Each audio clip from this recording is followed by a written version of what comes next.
నమస్తే. ఉదయం యోగాకి స్వాగతం. ఈ మధ్య కాలంలో చాలామంది డాక్టర్లు వాళ్ళ పేషెంట్స్ దగ్గర గానీ, చాలామంది దగ్గర అబ్జర్వ్ చేసింది ఏంటో తెలుసా? వాళ్ళు సరిగ్గా శ్వాస తీసుకోవట్లేదండి.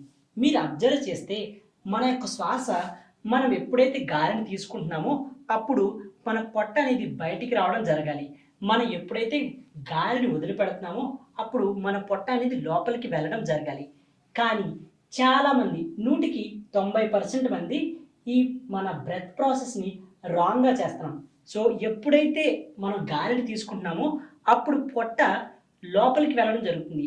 ఎప్పుడైతే గాలిని వదిలిపెడుతున్నారో అప్పుడు పొట్ట బయటికి రావడం జరుగుతుందో ఇది కంప్లీట్‌గా రాంగ్ ప్రాసెస్.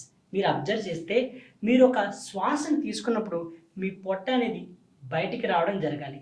మీరు శ్వాసని వదిలినప్పుడు మీ పొట్ట అనేది లోపలికి వెళ్ళడం జరగాలి.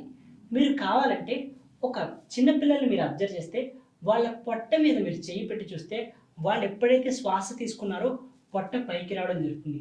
వాళ్ళు ఎప్పుడైతే శ్వాస వదులుతున్నారో పొట్ట లోపలికి వెళ్ళడం జరుగుతుంది. సో, ఇది కరెక్ట్ శ్వాస తీసుకోవడం అనే పద్ధతి. సో, ఒక్కసారి మీరు ఎటువంటి శ్వాసను తీసుకుంటున్నారో అంటే మీరు కరెక్ట్‌గా చేస్తున్నారా? లేదా రాంగ్‌గా చేస్తున్నారో అబ్జర్వ్ చేయండి. మరొక్కసారి చెప్తున్నాను. మీరు శ్వాసను తీసుకున్నప్పుడు పొట్ట బయటికొస్తుంది. శ్వాసని వదిలినప్పుడు పొట్ట లోపలికెళ్తుంది. నమస్తే.